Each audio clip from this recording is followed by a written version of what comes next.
Good evening. I feel so bad interrupting the conversation. For those of you I haven't met, I'm John Stewart Gordon, and I'm one of the curators in the American Decorative Arts Department here at the Art Gallery. The Andrew Cardiff Ritchie Lectures are co-sponsored by the Yale Center for British Art and the Yale University Art Gallery. So tonight, on behalf of both directors, Martina Droth and Stephanie Wiles, I welcome you to this year's annual Andrew Cardiff Ritchie Lecture. These lectures honor the memory of Andrew Ritchie. He served as the director of the Albright Knox Art Gallery in Buffalo before joining the Army following World War II, where he was one of the famed monuments men working with the US government to find the artwork that had been stolen by the Nazis. Upon his return to the States, he joined the Department of Painting and Sculpture at the Museum of Modern Art in New York before coming to New Haven to become the director of the Yale University Art Gallery, a job he held from 1957 to 1971. While director here, he helped persuade Andrew Mellon to give his collection of British art to Yale, and he was instrumental in tapping Louis Kahn to be the architect for the building. So you see these connections are long and deep. The Ritchie's interests spanned the globe, and this lecture fund in his memory is intended to bring scholars from around the globe to campus to share their thoughts. So the origin of tonight's talk, if I can actually hone in on this, starts with these two objects. In June of 2024, Lewis Nelson gave the keynote lecture for a conference in London on silver in the Caribbean, which I was lucky enough to attend in person, and many people watched online. That conference led to the acquisition of this pair of candlesticks made in Kingston, Jamaica in the mid-18th century, which is really exciting for us because these are now amongst the most important pieces of Caribbean silver in any museum in the United States. A few months later, the art gallery lost a longtime supporter, Gerald Fessenden. After graduating from Yale, Gerald became a collector, dealer, and champion of American 19th century art.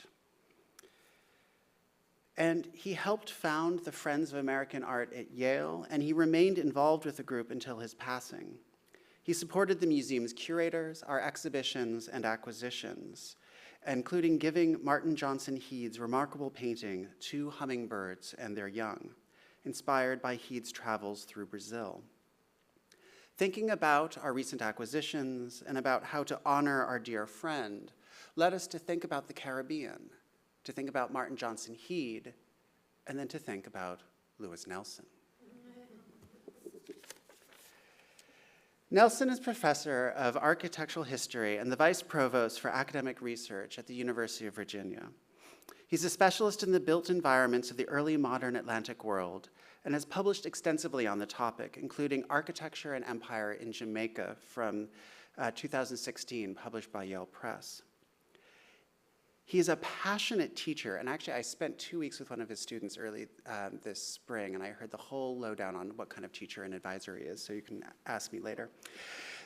He is a passionate teacher and encourages his students to look closely at landscapes, at buildings, and at objects, as well as to consider what is absent from the historical record.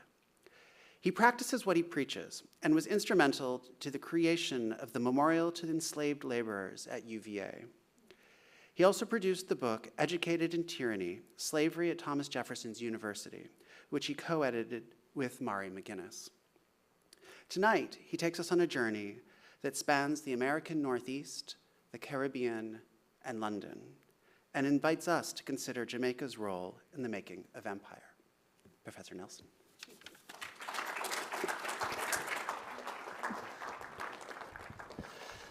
Thank you very much, John.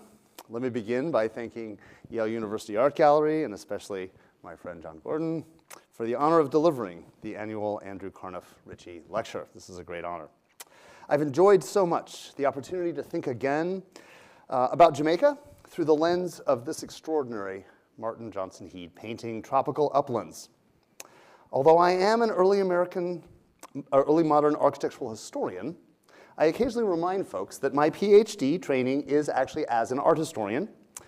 I first encountered Heade's work in a 1995 seminar on 19th century American landscape painting, and I remember then being awestruck simply by the majesty of his work.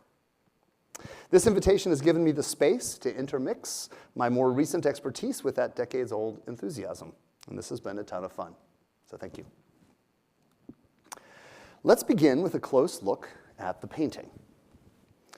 In a gesture familiar to landscape painting for more than a century, Heade anchors this composition with a dark cluster of vegetation in the lower foreground.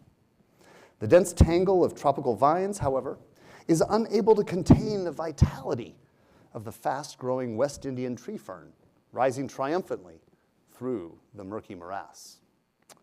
Above the tree fern, a gnarled limb breaks the picture plane, suggesting a tropical hardwood just out of view. A large bird with a white breast, evoking a parrot in form, if not color, rests on a denuded branch. The painting's middle ground is the intended focus, a sequence of 4 sites, each including a small number of low horizontal buildings, all similarly oriented with their long side to the viewer.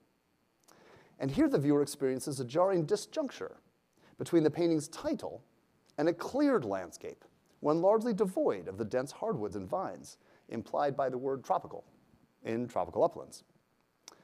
While the diminutive nature of these buildings forecloses any certainty, most of these appear to be insubstantial buildings sheltered by thatched roofs. A winding path from the foreground leads the viewer's eye through 2 of the settlements towards the largest cluster to the far left, partially obscured by vegetation. Visible to either side of the tree fern's trunk are 2 buildings. To the left, Heade introduces a masonry building with a darker wood shingle roof. Pierced by a regular sequence of windows, the only building in the scene with visible fenestration, the building is the most substantial architecture in the painting. And then to the right, Heade gestures to another, a smaller building. Now, Heade's 2 white buildings clearly reference the countless plantation houses, warehouses, boiling houses, and in this case, in this example, a plantation hospital, built of Jamaica's abundant white marl limestone. Heade seems to present, but yet sideline, this more substantial building cluster, in deference to the more central, unobscured settlements. Unpopulated and spotlighted by the bright tropical sun, these settlements sit before and also under a majestic sequence of mountains that cascade from distant brightness in the upper left to the dark ridge to the proximate right. A solitary bird of prey surveys the scene. The only other observer is the surveilling gaze of the artist, who lends his gaze to us as the viewer. The artist's elevated viewpoint implies a hardy hiker traversing the challenging mountain terrain for the express purpose of taking in this dramatic scene, first for himself and then for us. Tropical Uplands is a very rare example of a vertical composition in Heade's oeuvre. Of the 264 landscape paintings in Theodore Stebbins' 2000 Catalogue Raisonné on Heade, only 8 paintings are vertical. And half of those are compositions dominated by a single large majestic tree. Then the near singularity of Heade's format and the oddity of a cleared landscape in a tropical setting suggests that Tropical Uplands is worthy of close and critical inspection. Painted by Heade in New York in 1874, Tropical Uplands is an aggregate view, an assemblage of moments he captured during his trip to Jamaica 4 years earlier, from February to May of 1870. His surviving Jamaica sketchbook, now in the collections of the MFA, gives us rare glimpses into the travels over those 4 months. That same trip included visits to Colombia and Panama, but it seems that Jamaica captured his imagination. Of the 7 known tropical scenes he painted upon his return, 5 are of Jamaica. The first is a small oil sketch exhibited here at the Yale School for Fine Arts in the summer of 1870. This lost sketch was likely painted in preparation for a much larger, now also lost painting entitled Mountains of Jamaica, which was described as underway by September of 1870. Similar to Tropical Uplands, which you're seeing here on the left, Heade's lost mountains of Jamaica was described as including isolated houses and dispersed coffee plantations. Pleased with his first large-scale Jamaica painting, Heade sent Mountains of Jamaica for exhibition in London in 1874 and began Tropical Uplands, but also Coast of Jamaica and Fern Tree Walk, both of which you see here. Like Tropical Uplands, these two other Jamaica paintings are evocative of scenes on the island, but do not represent specific views. Even so, the tranquil inlets of both paintings evoke those far more commonly found along the island's north coast. And Fern Tree Walk gestures to a famous gully pass on the north coast that descends down to the harbor of Ocherias. This pass is today called Fern Gully. Heade's painting is unrecognizable as a specific view since the artist collapses the distance between the famous pass and the harbor. Now, taking these clues together with the specific points of reference in his sketchbook, Heade appears to have spent most of his 4 months traversing the eastern half of the island, mostly in Surrey County. Now, this is no surprise, of course, since his likely point of arrival is the port city of Kingston. Tropical Uplands, then, likely evokes the famous Blue Mountains. I just want to highlight the Blue Mountains are right here, right in the middle of the sites that he's visiting. The most dramatic mountain range with the highest peaks on the island. Now, let's take a moment to step back and consider the Jamaica that Heade encountered. Jamaica, of course, was famous around the Atlantic as the center of Britain's sugar production from the 1730s well into the early 19th century. As a result, Jamaica's coastal lowlands, best suited for the growing and processing of sugar, were extensively deforested and planted with millions of acres of sugar. These large-scale plantations, often 1,000 acres each, were driven by the significant capital investment that was required to process sugar. Now, unlike the Virginia tobacco planter, who could make do with small acreage and a tobacco barn, the Jamaican sugar planter needed at least one mill, powered either by animals, wind, or water, but most actually had 2 mills. They also needed a refinery, a curing house, and sometimes a distillery, all of which were by necessity masonry buildings. The cost of firing the refinery meant that once lit, the planter was motivated to process and refine as much sugar as possible, resulting in shifts working continuously through the night. Sugar production assumed an economy of scale that necessitated both vast acreage and a large workforce. There was no such thing as a small sugar planter. As a result, the most common landscape view in 19th century Jamaica was a wide horizon of sugarcane fields cleared by enslaved African and Afro-Caribbean workers before emancipation and by low-wage freedmen afterwards. These broad views were dominated by substantial masonry buildings, mills, boiling houses, distilleries, curing houses. Although emancipation in 1838 played a major role in undermining Jamaica's sugar economy, sugar was already declining relative to other crops by the early 19th century. Now, interest in coffee production burgeoned on Jamaica after the 1790s, just at sugar's economic peak. This expansion was helped in part by coffee's preference for higher elevations, allowing the cultivation of acres not suited to sugar. Most 19th century Jamaican coffee was grown above 1,000 feet in elevation, and 30% was grown above 3,000 feet in elevation. While mountains characterized the majority of Jamaica's interior, the Blue Mountains at the east end of the island were the tallest and enjoyed the greatest annual rainfall, the very best conditions for coffee. The first waves of coffee plantations on the Jamaican interior were established by white planters, much on the same model as the sugar plantations of the coast, only smaller. As a result of their smaller size and the growing demand for coffee on the American and European markets, coffee plantations survived the enormous economic disruptions and labor transitions of the emancipation era at higher rates relative to the vast sugar plantations of the coastal lowlands. By measure of export value, coffee overtook sugar by 1890, but both lagged behind logwood and bananas. But emancipation diminished the viability of coffee as well.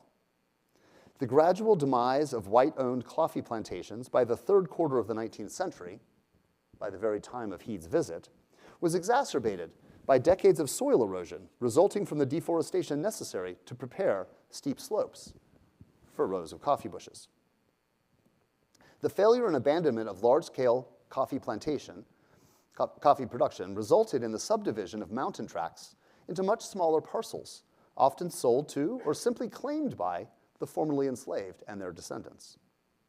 So by the time of Heade's visit in the spring of 1870, the Blue Mountain landscape was dotted with small landholdings on the largely deforested lands of the inner mountains. These landscapes were marked by the increasingly common, insubstantial building settlements of freedmen. These small landholdings marked a dramatic shift in the island's land tenure. By 1865, just before Heade's visit, the number of rural holdings of less than 50 acres passed 60,000. By 1890, there were 110,000. The second half of the 19th century also corresponded to a doubling of the island's black population through natural increase. While the white population on Jamaica remained flat, the doubling of the black population in the decades after emancipation was potent evidence of the vastly diminished life expectancy under the institution of enslavement. In a subtle gesture of his composition, Heade seems to signal this visible shift in land tenure by hiding the ruins of a former coffee warehouse behind the fern tree, while centering what might be the long, low houses of freedmen settlements in the largely open hillscape at the center of the painting. The masonry warehouse for the coffee plantation appears first in a plein air sketch of Bye-Brook Estate, which you see here, right from his MFA sketchbook. The composition of layered mountains, of tropical uplands, also seems to derive in part from this on-site sketch. But in the finished painting, Heade introduces the small, insubstantial settlements, features absent from his on-site sketch. So let's take a moment to consider two of the features emphasized in Heade's painting. First, the architecture of the small settlements, and then secondly, the Blue Mountains themselves as the territory of a community called the Maroons. First, architecture. Building long and low, whenever possible, had been a persistent practice in the Eastern and the Northern Caribbean for centuries. One late 17th century traveler to the British Caribbean noted that houses are but 1 or 2 stories high at the most, that they may more easily resist the winds, which sometimes blow in these parts with extraordinary violence. Another noted that hurricanes have taught people to build low. And on Jamaica, the benefits of building low was amplified by the devastating Port Royal earthquake of 1692, a natural catastrophe that killed 2,000 people in mere minutes, with 3,000 deaths from injuries and exposure in the following days. So by the late 17th century, European builders had learned that tall buildings fare far worse in hurricanes and earthquakes than did low, sprawling ones. And as they began to respond to the realities of hurricanes and earthquakes, some colonials noticed the resiliency of houses erected by the region's indigenous populations. Quote, "It hath been found by experience that these huts of the native Taino, being round and having no place open but the door," one observer comments, "are commonly spared when the high houses are removed from one place to another in a hurricane." Early images of indigenous architecture represent fairly small circular buildings with steep conical roofs made from light rafters covered with matted plantain or other large leaves. The roofs were often constructed of sacrificial material that was easily replaced after such a storm. If the sacrificial sheathing blows off, the load from the wind nearly disappears, leaving the structural frame largely undamaged. While not drawing from centuries of experience with hurricanes, West Africans building in the early Caribbean also erected earth-fast architecture with thatched roofing. One British colonial reported that in a hurricane, the most solid buildings tumble down, whilst the villages of the little huts of the Negroes stand unhurt.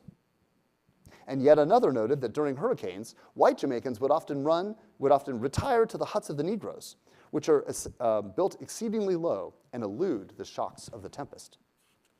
With roofs that allowed air pressure to equalize in and around the building, these less substantial houses often stood when the less permeable envelopes of the more substantially built buildings collapsed under the extreme differences in air pressure that accompany hurricane force conditions. As a result, the long, low houses appearing in Heade's tropical uplands were in part insubstantial on purpose. The builders having learned from centuries of living in the arc of the common late summer hurricanes and the occasional earthquake. As he traversed the east end of the island in the spring of 1870, Heade would have encountered with great frequency this very common building form. If the Blue Mountains were famous in the 19th century for coffee cultivation and the changing patterns of land tenure, they would also be famous as the domain of the Maroons. Heade's sketch of Bybrook Estate places the artist only 2 miles from Moortown. Let's see if I can, oh, I'm not going to be able to see that. Moortown somewhere on the map on the left. The headquarters of the Windward Maroons. And while the road between would be difficult, it seems almost impossible that Heade did not visit. Jamaican Maroons trace their history to self-emancipated people of African descent who fled into the safety of the mountains and intermingled with the last of the Taino to establish themselves as a free nation. The Windward Maroons in the Blue Mountains, centered at Moortown, and the Leeward or Acapong Maroons in the cockpit country of inland Trelawney. Dating their origins to the Spanish period of occupation, the Maroons have a longer history on the island than the English. They also have the pride of having forged a treaty with the British Crown in 1739, securing their freedom, independence, and right to live on the Jamaican interior, even under British colonial rule, an independent nation within the colony. So taken together, these two mountain contexts of black self-determination, the freeholders occupying small tracts in the inner mountains, and the long legacy of the Windward Maroons at Moortown, might implicate Heade's small settlement sites, awash in the bright Jamaican sun, sitting right in the center of his Blue Mountain composition. Excuse me. While they might be nothing more than pictorial conceit, Heade would certainly know that these settlements are too close one to the next to be those of white planters. If Tropical Uplands emerges from the mountain landscapes of coffee production, his coast of Jamaica uses the lush tropical screen to mask the economic decline of the former sugar plantations dominating much of the island's coastline. Heade's is an image of dense tropical diversity and abundance that avoids entirely the realities of the transforming landscapes of the coast. By 1870, the once dominant sugar was in rapid decline relative to other exports. By the time of Heade's visit, the thousands, even millions of acres of once cleared sugar fields were largely turned over to cattle pens for beef or timber for logging. Standing amid these changing landscapes was the near ubiquitous great house of the coastal sugar plantation. Informed also by hurricane responsiveness, these houses of white planters were simple, one story, built of timber and a surrounding gallery or piazza, remarkably modest considering the extraordinary wealth of their residents. A large, unsealed, and well-ventilated hall typically dominate the floor plans of these Creole houses. The persistence of the hall as the central living space of the Creole house well into the 19th century is remarkable given the changing planning practices elsewhere across the British Empire.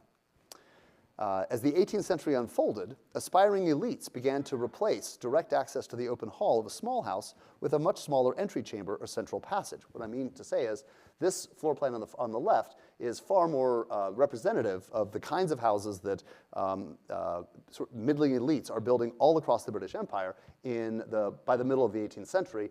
Jamaicans never make that adoption, right? And so this is a clear distinction to separate themselves by space use from all of their peers elsewhere across the British Empire. So by the mid-18th century, this central passage plan, which you see on the left, was the recognized preference amongst merchants in port towns, but also in rural contexts, from small country houses in southern England to plantation houses along the James River in Virginia. Yet, the houses in Jamaica remain unchanged. Throughout the 18th century, the singular large hall of the Creole house was the locus of entertaining, which was often centered on food in the true West India style. John Stuart, writing in 1808, indicated that Creole meals were often consumed in the West African fashion, quote, with the assistance of the fingers alone. Jamaican tables were adorned with plentiful tropical fruits, turtle soups, rum drinks, and other consumables alien to Britons back home. They were also shaped by the close intermixture of British and African foodways. In addition to the central room for eating and sleeping, Jamaicans also adopted the common practice of including rooms at each corner for sleeping. Stewart, and so here, so this is that same floor plan I was just showing you. I'm talking about this little room right here and that little room right there, and you can see them also, those two little corner rooms in this image. Stewart noted that the piazza on his house was terminated at each end by a square room. Piazza rooms with bedsteads and simple furniture were common in late 18th century inventories. And as Trevor Bernard's work makes clear, colonial Jamaicans were famously hospitable to white visitors of all classes. Even white vagrants, noted one visitor, are seldom refused protection and food. Now, Bernard convincingly argued that this extraordinary hospitality reinforced the essential bonds across Jamaica's white minority. Bernard also observed that most of Jamaica's whites were slave owners, uniting the social group in support of racial subordination. As he traversed Jamaica, he would have encountered scores of Jamaican Creole houses, low buildings dominated by a large, open, unceiled hall, usually encircled by a piazza, often with corner bedchambers. And as the coolest place in the house, the Jamaican piazza was often the site of hospitality amongst British colonials. In the piazza, Edward Long writes, many families have been said to live the greater part of their time. The reason, of course, was the shade and refreshing breeze of the piazza rendered them far cooler than the rooms of the house. Lady Nugent, she's the governor's wife, made a similar mention of dining events on piazzas in her daily journal. In April of 1802, for example, she entertained 20 men at a loaded table extending the length of the piazza.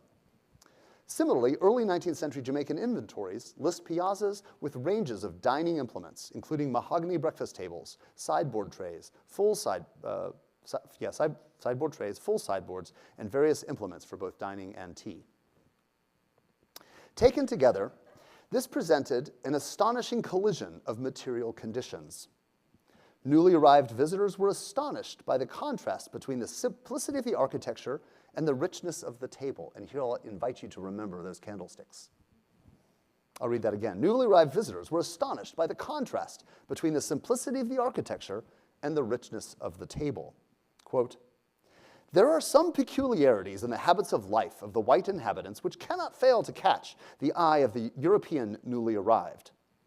One which is the contrast between the general plenty and magnificence of their tables and the meanness of their houses and apartments. It being no uncommon thing to find at the country habitations of planters a splendid sideboard loaded with plate and the choicest of wines, a table covered with the finest damask, and a dinner made perhaps 16 or 20 covers, and all of this in a hovel not superior to a barn. The absence of ceilings, of course, was an architectural strategy designed to allow the heat of the chamber to rise as high as possible above the room's occupants. Often the interior walls were filled with jalousies to allow airflow. Jalousies are literally just these slotted screens which can be closed. You can see them both in the painting and in this photograph. The openness and fluidity of construction facilitated greater air circulation, impacting wall design.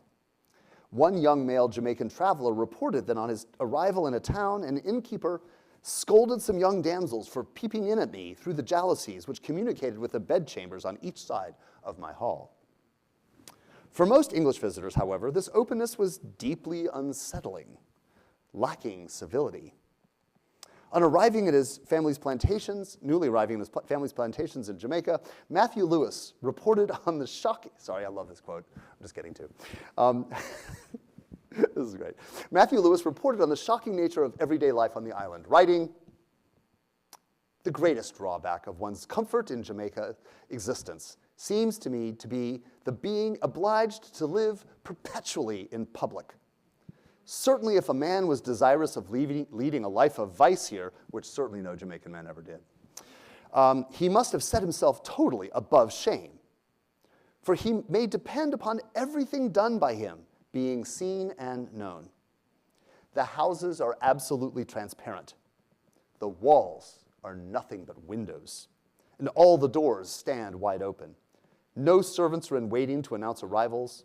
Visitors, Negroes, cats, dogs, poultry, all walk in and out, up and down your living rooms without the slightest of ceremony. Even the temple, which by the by is here elegantly spoken of as the temple, which I'll translate as the privy, is as much latticed and as pervious to the eye as any other part of my premises.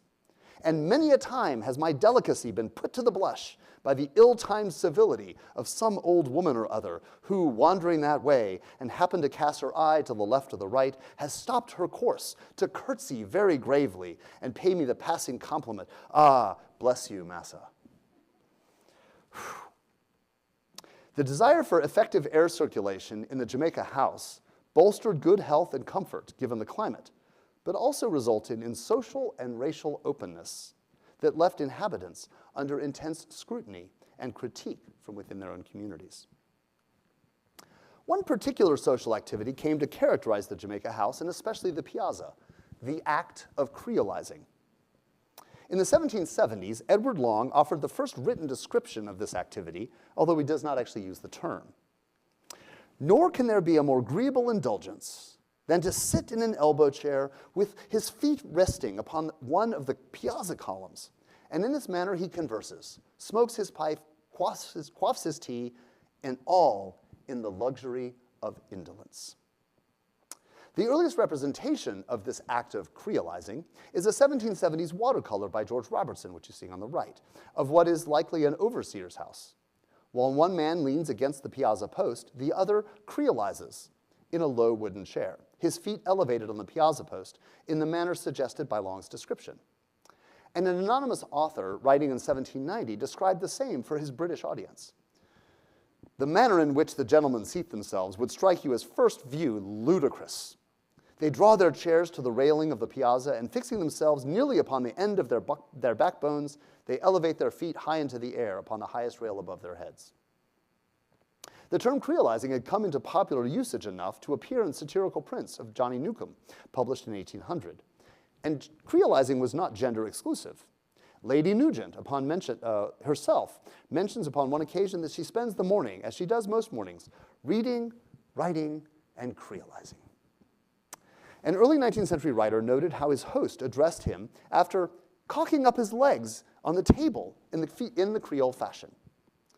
To creolize was to make oneself a very relaxed body posture, reclining in a chair, with elevated feet, and from its inception in the final quarter of the 18th century, creolizing was a posture of repose associated with the piazza. The persistent practice of creolizing gave a particular purpose to the piazza, but it also generated a new material culture, a distinctive chair form that came to be called the Campeche chair. Likely arriving in Jamaica through Cuba, the form was not common through the 18th century, but abounded soon after the turn of the century. Surviving Jamaican examples all share a few common features, including a full leather sling that hangs from the side frames and is suspended by a large, often richly shaped and ornamented crest rail. By their very form, these chairs presume that the sitter's feet are resting on an elevated support. They are almost always fitted out with arms, convenient elbow supports for those choosing to read. While a survey of probate records does not suggest that these chairs are common in the 18th century, Abraham James included in his circa 1800 satirical prints has figures seated in high-backed chairs that were clearly designed to accommodate this creolizing, suggesting that the form was just becoming more familiar in the early 19th century. And large numbers of Campeche chairs of Jamaican manufacture, you can see them here in the hall of this plantation on the bottom left, also appear to date to the early 19th century, by which time the form was very common across the region. And I actually just dropped this slide in because this is a slightly later form of that same Campeche chair, but you can imagine what the extended arms are intended to accommodate, and that is the heels of one's shoes. Yeah, imagine that for just a moment, right? So by the mid-19th century, the Campeche chair, the piazza, and the Creole house signaled the island's warm embrace of the luxury of indolence, a culture of white comfort built on the backs of exploited black laborers. That repose was made possible, of course, by the stolen labor of enslaved Africans laboring in sugar fields just below the house. If piazzas were the places of indolent comfort, probate inventories show them also to be commonly outfitted with plantation plats, hourglasses, and spyglasses. The elevated piazza was the ideal locale from which to survey one's plantation fields, to time the clearing of land, and to ensure the greatest efficiency of your teams of enslaved laborers. And Jamaica's work regimes were the most brutal across the British Empire, exacting horrific death rates among the island's enslaved laborers. One plantation overseer, in fact, built an annual operating budget that presumed profit based on only 5 years of labor from each imported enslaved African. I'll let that sit in here just a second. The Jamaican piazza was the space where the comfort of the planter and the exploitation of the laborer were most clearly realized in astonishing contrast. And an emerging anti-slavery visual and material culture proliferating across Britain made clear that the brutality of Creole elites towards enslaved Jamaican laborers was well known. It is worth pausing to note that the Jamaican Creole house was nearly ubiquitous across Jamaica's sugar landscape. Heade would surely have encountered scores of these from his months of travel. Yet, when he includes any buildings in any of his 3 surviving Jamaican paintings, Heade supplants the quintessential Jamaican Creole house with the long, low houses much more closely associated with the island's freedmen's population. This seems not inconsequential. As I wend my way towards a conclusion, and since Heade sent his now-lost Mountains of Jamaica first to London for exhibition, I'd like to consider Heade's Jamaica paintings in light of 2 contemporary contexts shaping the popular imagination of the island in the minds of Londoners. By the 1860s, popular conceptions of the island of Jamaica were shaped in part by the island's participation in international exhibitions. The exotic abundance of the island of Jamaica was on full display at the Paris Universal Exhibition of 1855. And in her Courtauld dissertation, Catherine Doucet identified this Ralph Turnbull table as one of the tables used to represent the rich potential of Jamaica's diverse hardwoods at the Paris exhibition. The circular tilt-top table boasts an extraordinary array of exotic hardwoods inlaid in the table surface with the explicit intent of exhibition. Concentric circles, interrupted by roundels of patterns, shields, and emblems, frame a starburst center. If the patterns of hardwoods showcase the hardwoods of the tropics harvested and disciplined for the Victorian parlor in London, envelopes and ships speak to the island's dislocation, and lighthouses gesture to the ever-present danger of life at the edge of empire. The dedication of one roundel to a cross also reminded viewers back home of the civilizing efforts of many of the Baptist evangelists, bringing the Christian gospel to this domain of the empire in the early 19th century, savage at worst, creolized at best. These themes resurface in a report to Parliament by a British botanist, Sir William Hooker, after reviewing Jamaica's display at the Paris exhibition, including this Turnbull table. Were we to send no more than some specimens of the beautiful furniture manufactured in this island, and so to prove the advance that we have made in civilization and the comforts and decorations of our dwellings, this would be something, and would serve to show that we do not live like savages in mere huts. Jamaica owes a debt of gratitude to those who, at much expense of time and labor, are endeavoring to, listen to this language, retrieve the island from the blame it has previously incurred. Framing the manufacture of rich inlaid tables as evidence of the civility and refinement that could beat back the island's long-standing Creole depravity, the botanist centers these tables as exhibits both of the island's richness of natural resources, but also its potential to contribute to the richness of a civilized empire. The exhibition of exotic wood inlaid furniture promoted the growing modernity and civilization of the colony and worked to contest the island's long-held reputation of brutality and incivility. These objects also resist the realities on the ground to fabricate a myth of Jamaica's potential as a profitable colony, one whose economy was undisrupted by the effects of emancipation just a few decades earlier. Visitors to the 1862 International Exhibition in London encountered a similarly extraordinary array of objects, furniture and raw materials from the island of Jamaica. One visitor to the exhibition observed that the collection of Jamaican ornamental woods, numbering 260, is very extensive and rich, and well deserves the close study by the cabinet maker. The most noticeable are the mountain maho, the blue and green, yellow sanders, redwood, mountain larch, breadnut, and boxwood. This array of exotic richness was best displayed in 2 circular tables made by Messrs. Turnbull and Company of Kingston, of native woods, one radiating and the other with a light wood or yucca center and a border of green maho. This pattern, of course, continued, amplified at the 1886 Colonial and Indian Exhibition in South Kensington. So while I'm not arguing, of course, that Heade was aware of the Turnbull tables, I am suggesting that Heade's Coast of Jamaica clearly capitalized on the emerging trope of tropical diversity, richness, and abundance, an emerging discourse reframing the island as a colony rich in natural resources, an exotic paradise in the heart of the Caribbean, of the British Caribbean. If exotic abundance is the first context of frame, my second is quite different. 3 years after the London exhibition of 1862, readers of the Illustrated London News would have read the headline, "Insurrection of Negroes in Jamaica," paired with several illustrations. One view of the coastal town of Morant Bay on Jamaica's far southeastern coast includes the burned shell of its still smoldering courthouse. It is impossible to avert the tiding which we have recently come to hand in Jamaica without humiliation and pain, the news story begins. The facts of the case, the story continued, cannot fail to awaken throughout the country a thrill of horror. The Morant Bay Rebellion of October 1865 thrust Jamaica into the British national imaginary through the winter of 1865-66. Although formal emancipation was realized by 1838 on Jamaica and elsewhere in the British Caribbean, the material living conditions of those formerly enslaved and now laboring freedmen had improved quite little. White overseers extracted long hours from the formerly enslaved and offered consistently low wages, while the disruption of supply routes during the Civil War, the American Civil War, inflated prices for the vast majority of imported goods. The sickly season of 1864-65 also introduced widespread cholera and smallpox. Over the previous few decades, local officials gradually introduced polling taxes, effecting widespread black voter disenfranchisement.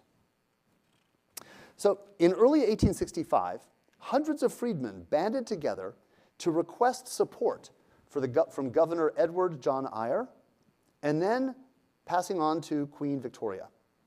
Their petition, entitled "A Humble Petition of the Poor People of Jamaica," requested that the Queen, this is important, requested that the Queen give them a substantial land grant in which they could hold in common and cultivate as a collective. So they're actually asking for a substantial land grant which will be devoid of private property ownership. They want the land to be held as a group in a collective.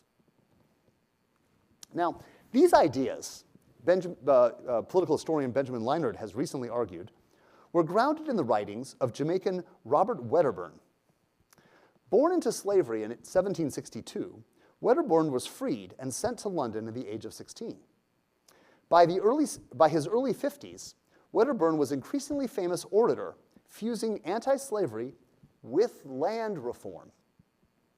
His arguments for overturning the framework of private land ownership to be replaced by communal land holding and occupation best survives in a series of 1817 pamphlets entitled "The Axe Laid to the Root," or a fatal blow to the oppressors. In these pamphlets, Wedderburn proposed the establishment of a black republic in Jamaica. Keep in mind, this is in 1817, right? This is well before emancipation. In these pamphlets, Wedderburn proposed the establishment of a black republic in Jamaica, structured first on the principle, the leading principle of the establishment of collective land ownership, but also democratic governance and a civil criminal justice system governed on the purpose of reform. His arguments that anti-slavery must be followed by land reform were so controversial and so heated that William Wilberforce visited Wedderburn in jail in 1822, pleading for Wedderburn to abandon his arguments for land reform. In his later pamphlets, Wedderburn extended his critique to argue that the same powers being used by Jamaican planters to subjugate enslaved Africans were being used to subjugate and impoverish and starve the working class also in England. Thus, his imprisonment. Although Wedderburn became a famous political agitator in London in the 18-teens and 1820s, there is no evidence that his pamphlets found their way to Jamaica until many decades later. Even so, a close reading of the Freedmen's 1868 petition suggests that they appear to have been the driver Wedderburn's pamphlets appear to be in the driver behind the freedman's plea to Victoria for land reform. The governor's response was unflinching. He characterized the freedmen as indolent savages. The Queen encouraged them to work harder. By 1865, Jamaica was a political tinderbox, looking for a match. The fact of an armed uprising was first reported to the governor, Edward John Eyre, on October 12th. The people at Morant Bay on the island's southeast coast have arisen, burnt down the courthouse, released all the prisoners, and murdered several white people. Later reports would confirm 20 white people dead. Governor Eyre's response was swift and fierce. Declaring martial law, Eyre arrested and then under martial law quickly executed his leading political opponent, the mixed-race legislator George William Gordon, who you see on the left.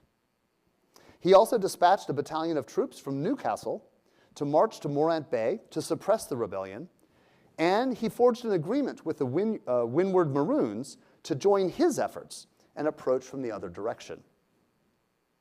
In their march to Morant Bay, British troops slaughtered hundreds of freedmen and women under the suspicion that they were insurrectionists and arrested hundreds more for questioning.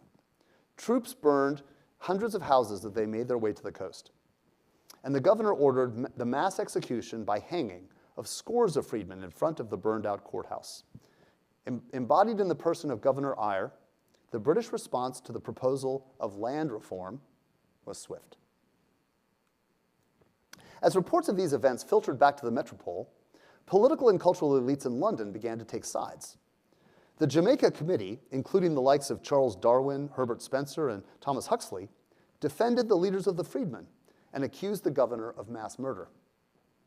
Those supporting the governor's authority, including Charles Dickens, John Ruskin, and Alfred Lord Tennyson, founded the Eyre Defense Committee. Conflict and disagreement over, quote, the Jamaica issue racked London for the next few years, reaching the floor of Parliament by the fall of 1866.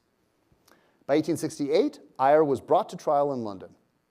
Clearly hoping to capitalize on the sensation of the trial, Henry Bledley published an account of the events in his Reign of Terror, published in that same year. The events even generated enough interest that a cartographer produced a map of Surrey County just to document the movement of troops soon after the event. Just want to highlight. So there's all these lines represent the movements of various troops as a result of the suppression of the insurrection. And in 1867, Thomas Harvey and William Bruin published an innocuous-sounding narrative of a tour through the island, whose map foregrounds the eastern end of the island and whose description of St. Thomas in the east is a tour of the various sites associated with Governor Eyre's campaign, complete with gruesome accounts of pillaging and first-hand reports by survivors.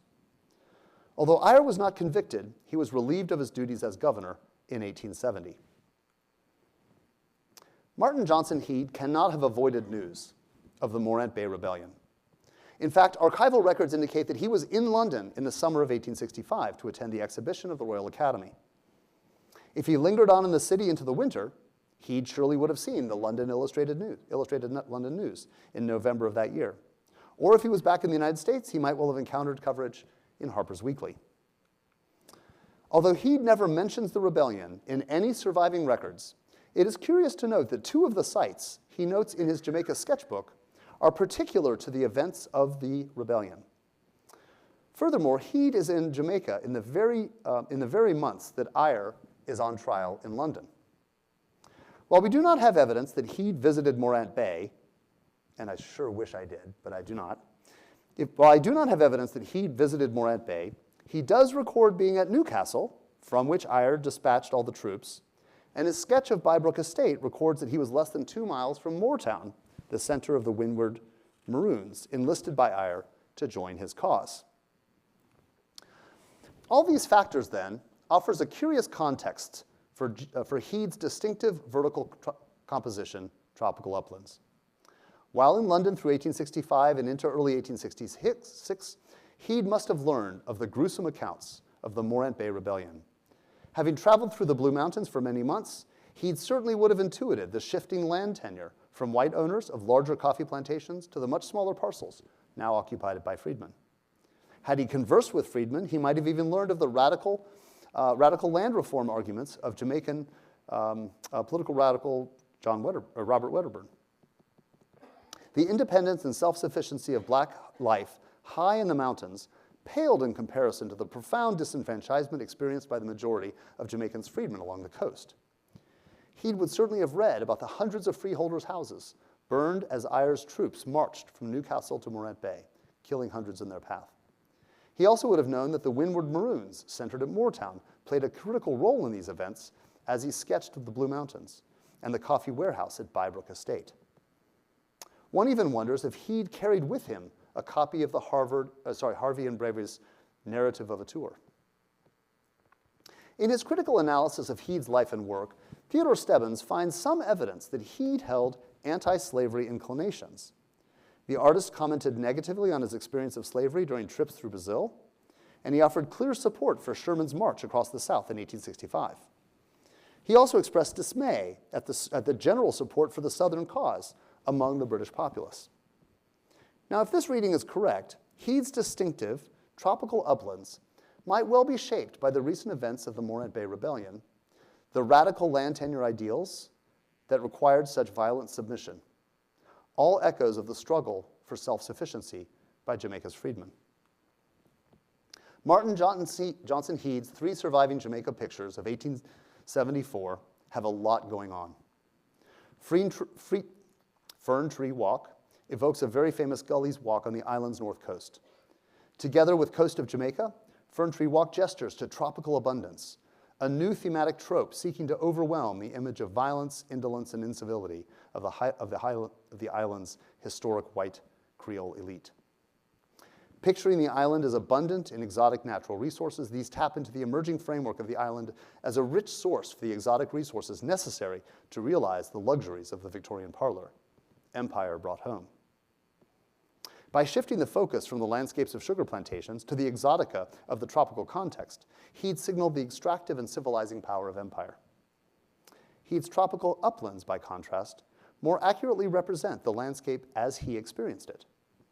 This distinctive composition seems to signal the artist's recognition of the shifting conditions of land tenure in the Blue Mountains and the fragility and instability of life in the thatched roof houses of Jamaica's freedmen. Thank you.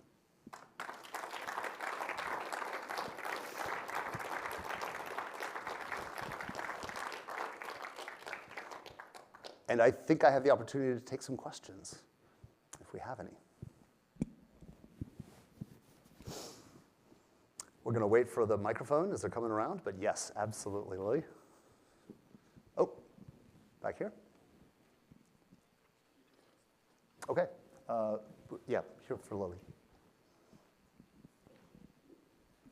Thank you so much. That was such a beautiful talk. I wonder if you can talk a little bit more about the leadership in Jamaica in this moment, and if you know anything about their attitudes toward specifically the U.S. And I ask this because his experiences in Brazil a little bit earlier, he is like warmly welcomed by the emperor there and lives as part of this expat community that's made up of essentially like business owners who are from both like Europe, England, and the U.S. And the reason he's warmly welcomed has everything to do with the fact that the emperor in that moment is seeing an opportunity to make connections with the U.S. as a way to show a kind of modernizing, vibe. So I wonder if you could just, if there's a way to sort of play off of those ideas about those two different experiences. Yeah, with Tim Berenger in the room, I'm hesitant to make that suggestion. I don't really know a whole lot about mid-19th century Jamaica's the sort of governor's leadership and the council's view on their, the relationship with the United States. I don't really know a whole lot.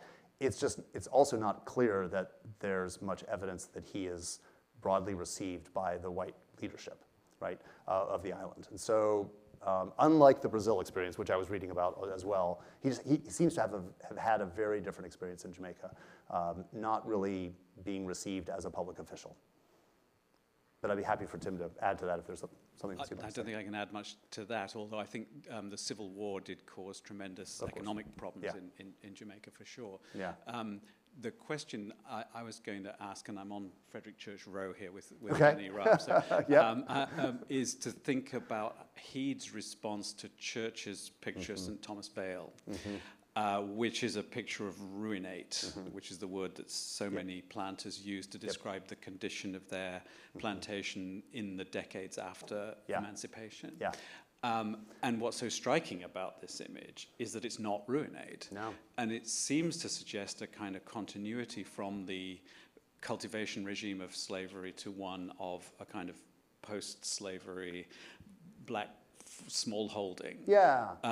Because what Church seems to show is the kind of chaos in between those two moments, if indeed there was ever to be a kind of redemptive moment in the life of the plantation landscape. So, is he making a point about continuity between the plantation and the post-plantation here, or what do you think? What is the economics of this landscape? Yeah. So, I mean, what we see in this moment, and Barry Higman's work shows this quite clearly, is this dramatic rise of small land holdings all through the mountains in this period, from 60,000 to 120,000 by the end of the 19th century. And so that is the predominant land tenure, and that's only, those are the land holdings that are actually legally registered. Right? We know that enormous tracts of land are just being squatted. And you know, it's been interesting. I've always sort of understood that to be this act of squatting. I'm now reading about Wedderburn. I'm like, oh, wait a second. This is actually a political act of moving into land commonly held. Right? And so now I'm sort of, the Wedderburn piece is now making me think about land occupation in entirely different ways. Which I think is interesting. But back to your point, no, I think we always have to differentiate between the coast and the mountains, right? And I think Church is, I mean, the Vale is not, it's not high in the mountains, but it's also not down on the coast. But Church's view is definitely representing the collapse of a past moment. I think that Heade is doing exactly the opposite. I think Heade is actually pointing to and observing what he thinks actually is the healthy future. And so what makes that super interesting is that the two horizontal views, right, are exactly what an English audience would want to see. Right? He's playing to his audience with these horizontal coastal landscapes. But he's doing something different, I think, I think there's something more cognitive, something more political that is part of his intent there. And I think it's forward-looking, right, rather than backward-looking. So I don't think he's necessarily representing continuity, but I think he is talking about a new mode of occupying the land. Do you think it's self-consciously responding to Church's painting, his close friend, studio mate, 10th Street? You know, is it actually a deliberate repainting or riposte? Do you think? I don't know that I'm prepared to go that far. I mean, I'd want to really closely read the letters. I mean, all these Church letters go back, which I haven't done. He clearly knows the Church painting, and he's clearly, and this is the only building, I mean, this is the only painting that has any buildings in it at all. And so, like, if there is going to be a response, it's going to be this painting. So let me say this at least. I'm confident that they are in conversation. Whether it's a critique, I mean, so I would say if my reading is right, it's a huge IF, but if my reading is right, then I think it is a refutation of the Church view. But I'm still feeling a little on the sort of shaky ground about that. It's fascinating. Thanks, Tim. Thank you for a wonderful talk. Absolutely brilliant. I'm struck by your observation about the relative uniqueness of the vertical format, because that is a format that is conventionally reserved for portraiture, right, as opposed to the horizontal landscape format. You know, portraiture of human sitters, but also animal specimens and so on. And I'm wondering if you think it would be fair to speculate that he is trying to identify a sort of human subjectivity in this landscape, and perhaps even reflecting on the legacy of Maroonage in these autonomous Black mountain settlements, because what you're seeing here is both a representation of settlement, but also a refusal of capturing it in any sort of confined way, right? So there's both presence and absence in image at the same time. So That's there's a lot of super interesting. speculation. Yeah, there's But- super interesting. So 2 quick reactions. I'm confident, I can't imagine how he did not go to Moortown. He's 2 miles away, so surely he went. He then, in experiencing Moortown, he will have actually seen that as a full settlement, right? And so I think his experience of the Maroon community would actually be a really robust village and not dispersed settlements. And so I think that, I think the dispersed settlements that we're seeing here I think are going to be pointing more to the dispersed freedmen's settlements that are just emerging on the landscape.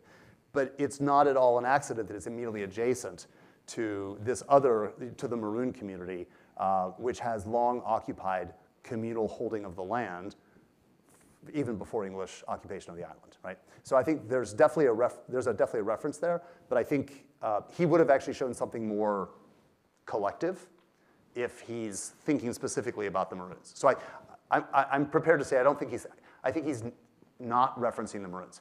The portrait framework, though, that's really interesting. And what I would want to do, and I have not done, is there are only 8 of these that are vertical landscape paintings that he produces. 4 of them are trees. It's a portrait of a tree. I haven't really looked at what the other 3 are besides this one. So I'd actually want to think about that as a format specifically to Heade. What kind of work is he accomplishing with the vertical format in the other 3? And if they seek to represent, to portray in a particular way, a sort of portrait of the land, a portrait of a people, then I think maybe that, yeah, it's a stronger argument that there's something that sets this painting apart from the other landscape paintings, which seems clear to me.